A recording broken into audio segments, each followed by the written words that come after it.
KaraokeBooks. A Room with a View. Edward Morgan Forster. Audiobook. Chapter 20. The End of the Middle Ages. The Miss Allens did go to Greece, but they went by themselves. They alone of this little company will double Malea and plough the waters of the Saronic Gulf. They alone will visit Athens and Delphi, and either shrine of intellectual song, that upon the Acropolis, encircled by blue seas, that under Parnassus, where the eagles build and the bronze charioteer drives undismayed towards infinity. Trembling, anxious, cumbered with much digestive bread, they did proceed to Constantinople, they did go round the world. The rest of us must be contented with a fair, but a less arduous, goal. Italium petimus, we returned to the pension Bertolini. George said it was his old room. No, it isn't, said Lucy. Because it is the room I had, and I had your father's room. I forget why. Charlotte made me, for some reason. He knelt on the tiled floor, and laid his face in her lap. George, you baby, get up. Why shouldn't I be a baby? Murmured George. Unable to answer this question, she put down his sock, which she was trying to mend, and gazed out through the window. It was evening and again the spring. Oh, bother Charlotte, she said thoughtfully. What can such people be made of? Same stuff as parsons are made of. Nonsense. Quite right. It is nonsense. Now you get up off the cold floor, or you'll be starting rheumatism next, and you stop laughing and being so silly. Why shouldn't I laugh? He asked, pinning her with his elbows, and advancing his face to hers. What's there to cry at? Kiss me here, he indicated the spot where a kiss would be welcome.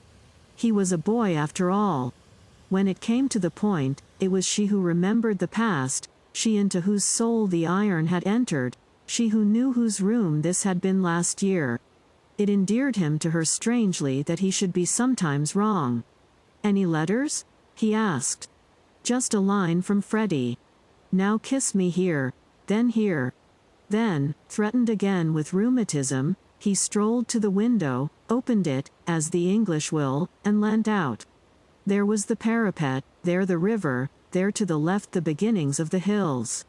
The cab driver, who at once saluted him with the hiss of a serpent, might be that very Phaethon who had set this happiness in motion 12 months ago. A passion of gratitude, all feelings grow to passions in the South, came over the husband, and he blessed the people and the things who had taken so much trouble about a young fool.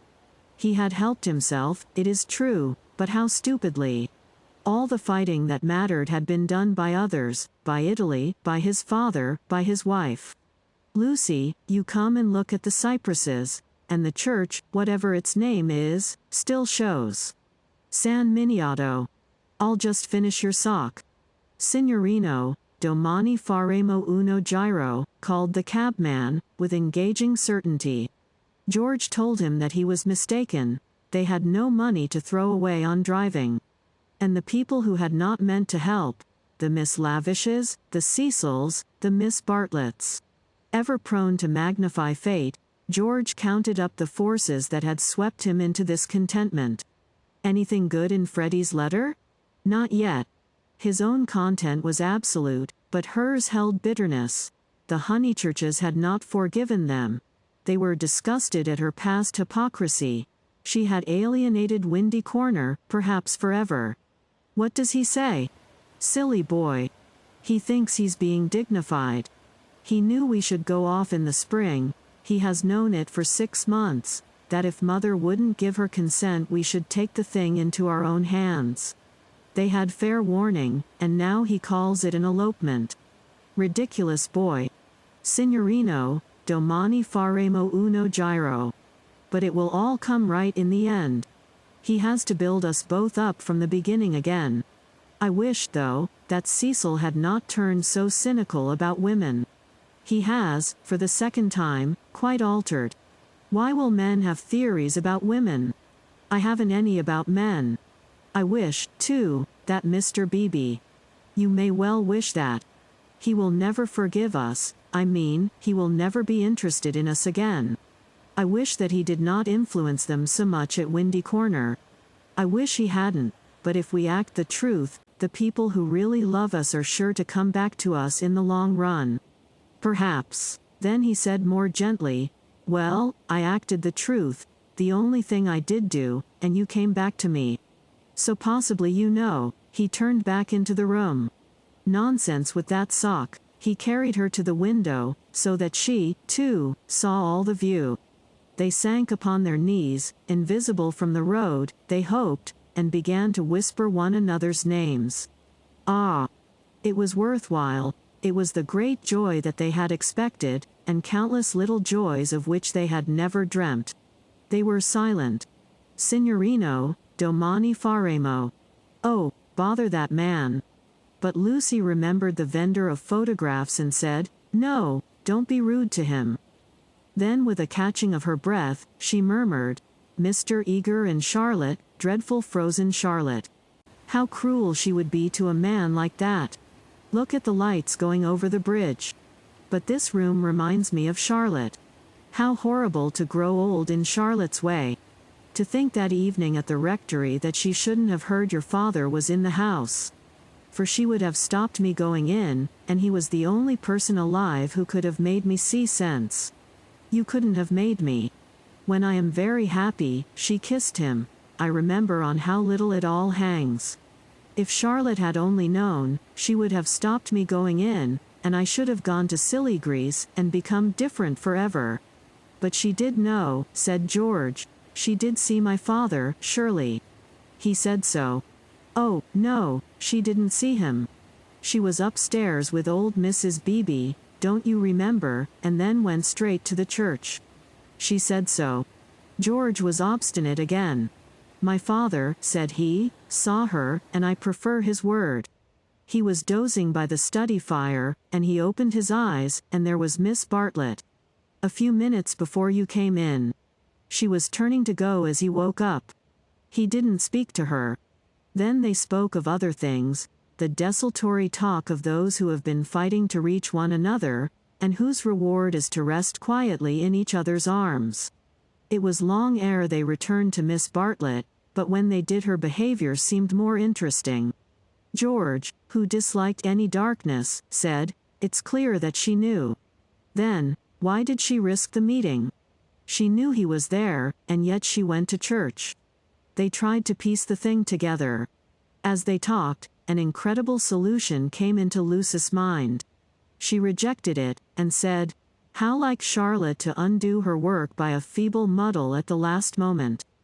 But something in the dying evening, in the roar of the river, in their very embrace warned them that her words fell short of life, and George whispered, or did she mean it? Mean what? Signorino, domani faremo uno giro. Lucy bent forward and said with gentleness, Lascia, prego, lascia. Siamo sposati. Scusi tanto, signora, he replied in tones as gentle and whipped up his horse. Buona sera, e grazie. Niente. The cabman drove away singing. Mean what, George? He whispered, is it this? Is this possible? I'll put a marvel to you. That your cousin has always hoped. That from the very first moment we met, she hoped, far down in her mind, that we should be like this, of course, very far down. That she fought us on the surface, and yet she hoped. I can't explain her any other way. Can you? Look how she kept me alive in you all the summer. How she gave you no peace. How month after month she became more eccentric and unreliable. The sight of us haunted her, or she couldn't have described us as she did to her friend. There are details, it burnt. I read the book afterwards. She is not frozen, Lucy, she is not withered up all through. She tore us apart twice, but in the rectory that evening she was given one more chance to make us happy. We can never make friends with her or thank her. But I do believe that, far down in her heart, far below all speech and behavior, she is glad. It is impossible, murmured Lucy, and then, remembering the experiences of her own heart, she said, no, it is just possible. Youth enwrapped them. The song of Phaethon announced passion requited, love attained. But they were conscious of a love more mysterious than this. The song died away. They heard the river, bearing down the snows of winter into the Mediterranean. If you liked what you heard, please subscribe to the channel.